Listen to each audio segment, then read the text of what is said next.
Hello everyone, how are you guys. कैसे हो आप सब। तो हमारा चल रहा है नीट 27 के लिए प्रीवियस ईयर क्वेश्चन चल रहा है पेरियोडिसिटी का। पेरियोडिसिटी में हमारा लेक्चर नंबर 3 होने वाला है। ठीक है, तो क्वेश्चन है the correct order of atomic ready in group 13 element is. तो इसमें नीट 2018 का ये क्वेश्चन है।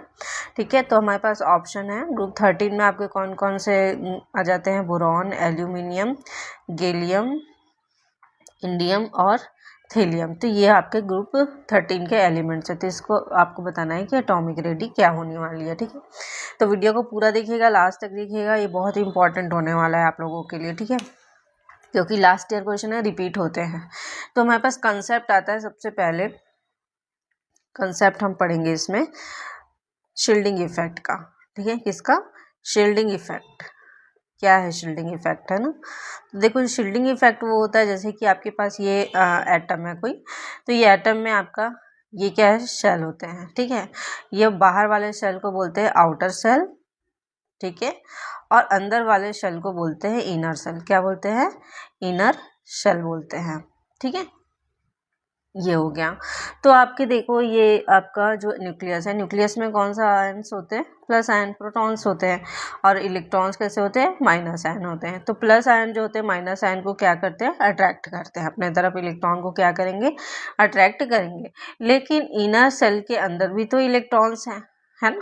ये इलेक्ट्रॉन्स क्या करेंगे? इसको शील्ड करेंगे, बचाएंगे। बाहर के इलेक्ट्रॉन को अंदर वाले प्रोटॉन से क्या करेंगे? बचाएंगे। तो इसी को बोलते हैं शील्डिंग इफेक्ट। ये तो आपका ऊपरी ऊपरी एक डेफिनेशन हो गया, लेकिन हम जैसे जैसे इसको डिटेल में पढ़ेंगे बहुत ही डीप होते जाती है।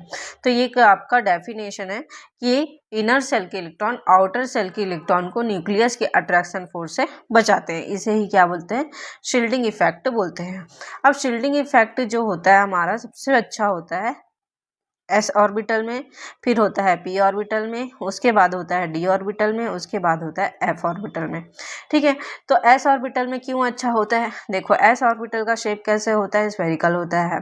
इसमें इलेक्ट्रॉन्स जो होते हैं वो इलेक्ट्रॉन डेंसिटी कैसी होती है? बहुत छोटी होती है ना। S 1s orbital, 2s orbital, 3s orbital, 4s orbital. जैसे जैसे हम बढ़ते जाते हैं एस ऑर्बिटल थोड़ा सा आकार बढ़ते जाता है, लेकिन डेंसिटी इलेक्ट्रॉन्स की कैसी होती जाती है? क्योंकि 1s में सबसे छोटा है तो इलेक्ट्रॉन डेंसिटी कैसी होगी? बहुत ज़्यादा होगी। फिर 2s की इलेक्ट्रॉन डेंसिटी थोड़ी सी कम हो जाएगी, फिर 3s की फिर उससे कम हो जाएगी, लेकिन ये सब स्फेरिकल शेप में रहेंगे। ठीक है, तो ये स्फेरिकल शेप में होने के, जैसे कि 1s है तो ये न्यूक्लियस के काफ़ी करीब है, तो ये तुरंत अट्रैक्ट कर लेगा। लेकिन ये 2s को उतना नहीं कर पाएगा, क्योंकि 1s क्या है? शील्डिंग इफेक्ट दे रहा है। ठीक है, इसी तरीके से 2s क्या कर रहा है? शील्डिंग इफेक्ट दे रहा है 3s के लिए। तो इस तरीके से हो रहा है। ठीक है, उसी तरीके से हम पी ऑर्बिटल की बात करते हैं। जैसे कि ये 1s है तो 2s का आपका स्फेरिकल है, तो 2s में 2p आपका क्या हो जाएगा? डंबल आकृति का हो जाएगा, है ना। तो इस तरीके से डी ऑर्बिटल कैसे हो जाएगा? डबल डंबल हो जाएगा, इस तरीके का। तो ये आपका स्प्रेड होते जा रहे हैं, है ना। इलेक्ट्रॉन्स कैसे होते जा रहे हैं? फैलते जा रहे हैं। तो इस तरीके से डी ऑर्बिटल में सबसे पुअर शील्डिंग इफेक्ट होता है, एफ ऑर्बिटल में और पुअर हो जाता है। ठीक है, तो ये एस जो होता है, एस ऑर्बिटल तुरंत क्या करता है? तुरंत अट्रैक्ट हो जाता है प्रोटॉन की तरफ। और 1s की बात कर रहे हैं। ठीक है, तुरंत अट्रैक्ट हो रहा है। लेकिन 2s के लिए अच्छा शील्डिंग इफेक्ट का काम कर रहा है। तो एस ऑर्बिटल बहुत अच्छा शील्डिंग इफेक्ट दे रहा है।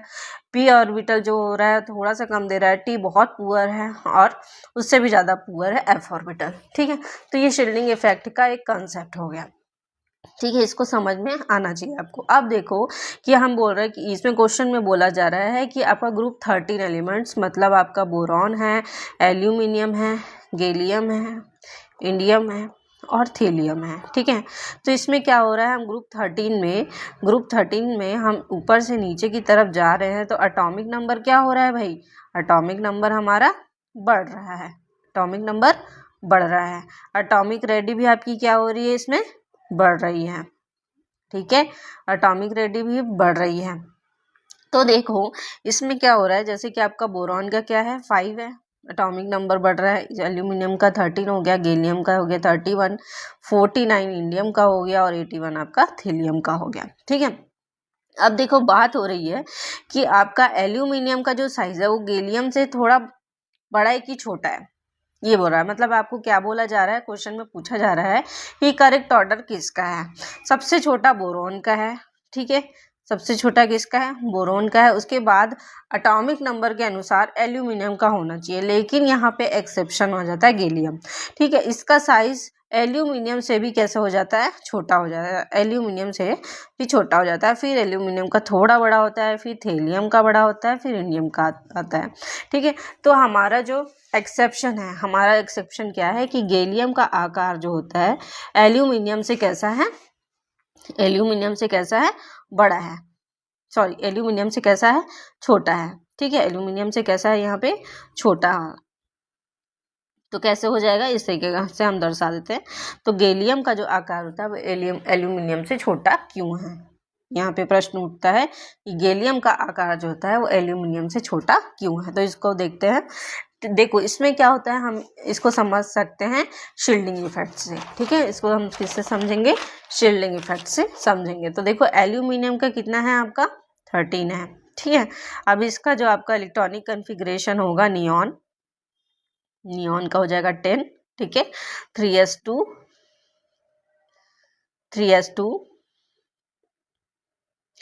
And 3p1। ठीक है, एंड गैलियम का हो जाएगा आपका 31 है, तो ये हो जाएगा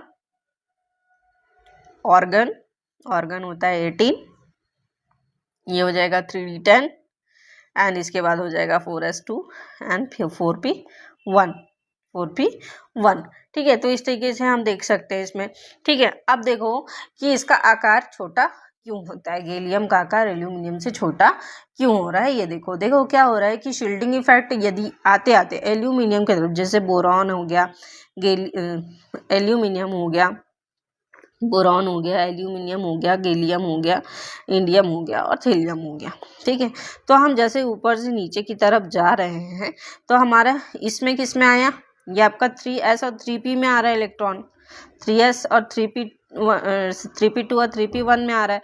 इधर क्या आ जा रहा है आपका आउटर मोस्ट में 4s2 और 4p1 में आ रहा है। ठीक है, अब देखो इससे पहले कि आपको ये 4p1 में आ रहा है, लेकिन यहाँ से 3d चालू हो जा रहा है, यहाँ से क्या चालू हो जा रहा है, 3d चालू हो जाता है। 3d10 फुल फिल है, फुल फिल है। ठीक है, 3d10 फुल फिल है, तो ये के सारे इलेक्ट्रॉन्स कैसे होंगे, खींचेंगे क्या, हाँ बिल्कुल खींचेंगे, क्योंकि गैलियम का जो प्रोटॉन हो रहा है वो कितना है भाई, 31 है ना, बहुत ज़्यादा है एल्यूमिनियम के कंपैरिजन में। 31 बहुत ज़्यादा है, एल्यूमिनियम का 13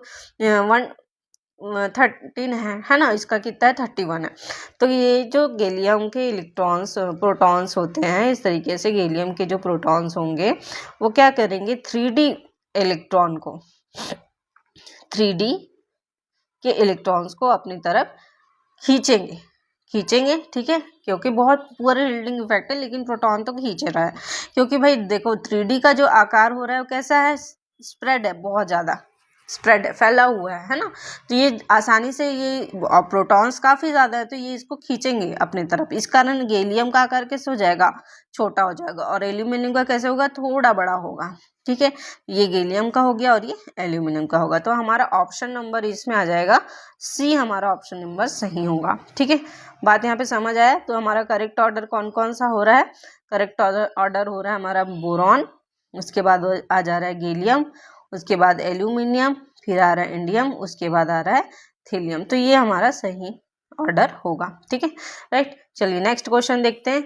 in the P3 minus ion, S2 minus ion and Cl minus ion, the increasing order of sizes.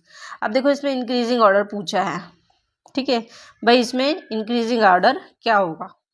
ठीक है, तो एम्स 2018 का ये क्वेश्चन है। चलिए देखते हैं। ये हमारा कंसेप्ट स्टार्ट होता है आइसो इलेक्ट्रॉनिक से, आइसो इलेक्ट्रॉनिक से स्टार्ट होता है। ठीक है, आइसो इलेक्ट्रॉनिक। तो आइसो इलेक्ट्रॉनिक क्या होता है कि इलेक्ट्रॉन की संख्या कैसी होती है, इलेक्ट्रॉन की संख्या कैसी है इसमें, इलेक्ट्रॉन की संख्या कैसी है, बराबर है। ठीक है, इलेक्ट्रॉन की संख्या बराबर होगी। और ठीक है, क्योंकि बस देखो फास्फोरस का क्या हो रहा है, फास्फोरस का 3 माइनस आयन है ना, फास्फोरस का क्या है, 3 माइनस आयन है, लेकिन इसका एटॉमिक नंबर कितना हो रहा है फास्फोरस का, 15 हो जा रहा है। फास्फोरस का कितना है आपका 15 है, लेकिन यहाँ पे -3 है तो ये हो जाएगा +3, है ना। मतलब 3 इलेक्ट्रॉन ही क्या कर रहा है, ले रहा है। -3 मतलब 3 इलेक्ट्रॉन ले रहा है, तो ये हो जाएगा 18 इलेक्ट्रॉन्स। ठीक है, वहीं हम देखें S2- आयन का, तो ये हो जाएगा, सल्फर का होता है 16, N+2 है तो 2 कर दो, 2 इलेक्ट्रॉन्स ले रहा है, तो ये हो जाएगा 18 इलेक्ट्रॉन्स। ठीक है, क्लोरीन की हम बात करें तो ये हो जाएगा 17 + 1 = 18 इलेक्ट्रॉन। तो ये देखो इलेक्ट्रॉन की संख्या कैसी है, समान है। ठीक है, इलेक्ट्रॉन की संख्या समान है। और प्रोटॉन्स कैसे हैं, जैसे फास्फोरस का है 15, ये प्रोटॉन्स हो गए, सल्फर का है 16 और क्लोरीन का क्या है 17। ठीक है, तो यहाँ पे देखो साइज का यदि हम बात करते हैं तो देखो क्लोरीन का जो एटॉमिक नंबर है सबसे ज़्यादा हाई है ना। ये क्या करेगा, इलेक्ट्रॉन्स को खींचेगा अपने तरफ, ज़्यादा खींचेगा। इसका आकार कैसे होगा, बहुत छोटा होगा। उसके बाद किसका है, सल्फर का, इसके बाद सल्फर की आकृति होगी। ठीक है, उसके बाद फास्फोरस की आकृति होगी। तो हमारा सीक्वेंस जो होगा, क्लोरीन माइनस आयन से होगा, S2- आयन से होगा, P3- आयन से होगा, तो हमारा आंसर बी होगा। ठीक है, तो जिसके पास जो आपका प्रोटॉन्स है ना, कम प्रोटॉन होंगे, उसमें खिंचाव कम होगा और उसका आकार बड़ा होगा। ठीक है, तो कम प्रोटॉन मतलब आकार बड़ा, ज़्यादा प्रोटॉन मतलब आकार छोटा। ठीक है, तो इस तरीके से। तो नेक्स्ट क्वेश्चन में चलते हैं। नेक्स्ट क्वेश्चन हमारा क्या बोल रहा है, ये बहुत इंपॉर्टेंट क्वेश्चन है और बहुत ही आपका अच्छा क्वेश्चन है। ठीक है, ये आपको एम्स 2010 में पूछा गया है, 2005 में भी इसको पूछा गया है। ठीक है, तो बहुत ही अच्छे से इसको समझना है। चलिए देखते हैं next question. Which of the following represent the correct order of increasing electron gain enthalpy. आपका कॉन्सेप्ट है इलेक्ट्रॉन गेन एंथैल्पी से। ठीक है, with negative sign, with negative sign, आपको निगेटिव साइन से आपको बताना है। ठीक है, विथ निगेटिव साइन मतलब देखो, इलेक्ट्रॉन गेन एंथैल्पी का मतलब होता है कि जब कोई एटम से एक इलेक्ट्रॉन लेना है, जब कोई एटम क्या करता है, एक इलेक्ट्रॉन लेना चाहता है। ठीक है, लेना चाहता है या उसको अपना ऑक्टेट पूरा करना है, उसको अपना मतलब फिल हो जाना है, संतुष्ट होना है, एक इलेक्ट्रॉन लेकर के अपना एकदम अष्टक पूरा कर लेना है, स्टेबिलिटी कर लेना है, तो उसको अपना क्या करेगा, एनर्जी निकालेगा, अपने एटम से एनर्जी को निकालेगा और एक इलेक्ट्रॉन ले लेगा। ठीक है, देखो तो कुछ पाने के लिए कुछ खोना पड़ेगा, तो वही है कि एक इलेक्ट्रॉन प्राप्त करने के लिए अपना एनर्जी उसको खोना पड़ेगा, तभी वो क्योंकि आने वाले इलेक्ट्रॉन को जगह चाहिए तो उसको एनर्जी खर्च करनी पड़ेगी। ठीक है, तो ये एक सिंपल सा कॉन्सेप्ट है इलेक्ट्रॉन गेन एंथैल्पी का। ठीक है, अब देखो इसमें क्या बोल रहा है, निगेटिव साइन। अब भाई जितना ज़्यादा ऊर्जा जो खर्चा करेगा वो उतना ज़्यादा निगेटिव होगा। बात समझ आ रहा है, तो जितना ज़्यादा ऊर्जा खर्चा करेगा उतना ज़्यादा निगेटिव वैल्यू देगा। ठीक है, तो इसका जो आपका एंथैल्पी होगा वो ΔEH 0 से भी कम होगा, 0 से भी कम होगा। तो इलेक्ट्रॉन गेन एंथैल्पी का कंसेप्ट समझ आ गया। कंसेप्ट यहाँ पे आएगा इलेक्ट्रॉन गेन एंथैल्पी।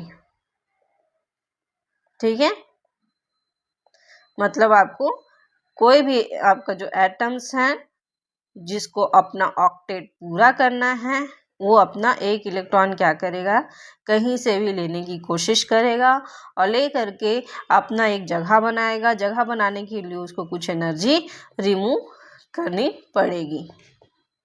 ठीक है, इस रिमूव एनर्जी जो रहती, जितना ज़्यादा वो एनर्जी रिमूव करेगा उतना वो निगेटिव माइनस आयन उतना वो निगेटिव वैल्यू देगा, आयंस नहीं निगेटिव वैल्यू देगा। ठीक है, तो चलिए आगे बढ़ते हैं। ऑप्शन से हम समझते हैं ऑप्शन नंबर इसमें कौन सा आएगा। देखो इसमें से आपको काफ़ी दिया गया है, आपके एलिमेंट्स दिए गए हैं, oxygen, sulphur, fluorine and chlorine. तो इसी में से आपको क्या करना है, तुलना करना है। ठीक है, देखो ऑक्सीजन और हम सल्फर को पकड़ते हैं, ये ग्रुप 16 का आपका एलिमेंट है, ग्रुप 16। ठीक है, यदि हम ये ऑक्सीजन जो है, सल्फर जो है नीचे आएगा। ठीक है, ऑक्सीजन के नीचे आएगा, तो हम इसको नीचे लिख देते हैं ताकि आपको समझने में आसानी हो। तो ऑक्सीजन के नीचे आएगा सल्फर। ठीक है। अब देखो ऑक्सीजन का जो इलेक्ट्रॉनिक कन्फिग्रेशन होता है वो 8 होता है, ठीक है। हम इसको लिखें इस तरीके से लिख सकते हैं 2 6 लिख सकते हैं, ठीक है। मतलब इसका आउटर मोस्ट सेल में कितने इलेक्ट्रॉन्स हैं, 6 इलेक्ट्रॉन्स हैं। कितने इलेक्ट्रॉन है, 1 2 3 4 5 6। इसको कितना इलेक्ट्रॉन चाहिए, 2 इलेक्ट्रॉन और चाहिए, ठीक है। इसी तरीके से हम देखें सल्फर का, तो सल्फर का होता है आपका 2 8 6, ठीक है, 2 8 6। इसमें आपको कितना चाहिए, बाहर वाले इलेक्ट्रॉन में 6 इलेक्ट्रॉन है, इसमें 8 है, इसमें 2 है, ठीक है। इसमें आपका 6 इलेक्ट्रॉन्स है। इसको भी कितना चाहिए, 2 इलेक्ट्रॉन्स चाहिए स्टेबिलिटी के लिए, ठीक है। मतलब इसमें आपका कितने इलेक्ट्रॉन्स आएंगे, 2 माइनस आयन, है ना, 2 माइनस आयन होने चाहिए। 2 इलेक्ट्रॉन इसको कहीं से भी चाहिए, मतलब 2 माइनस आयन ले लेगा, ठीक है।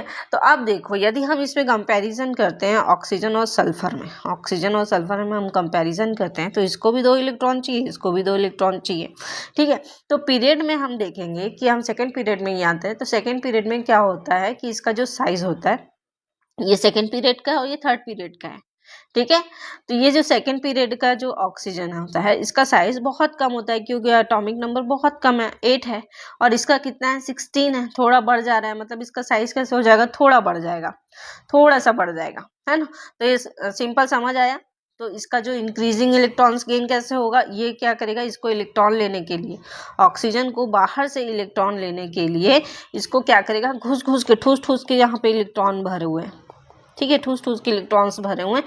इनको और इलेक्ट्रॉन लेने के लिए क्या करेगा, जगह चाहिए, तो इलेक्ट्रॉन इलेक्ट्रॉन इलेक्ट्रॉन रिपल्शन इसमें काफ़ी ज़्यादा होगा, इलेक्ट्रॉन इलेक्ट्रॉन रिपल्शन ज़्यादा होगा, ठीक है। वहीं सल्फर में इलेक्ट्रॉन इलेक्ट्रॉन रिपल्शन कम होगा, क्योंकि इलेक्ट्रॉनिक कन्फिग्रेशन काफ़ी ज़्यादा है ना, और थर्ड पीरियड में आते हैं, साइज बड़ा है तो ऑर्बिटल्स भी इसमें बड़े होंगे।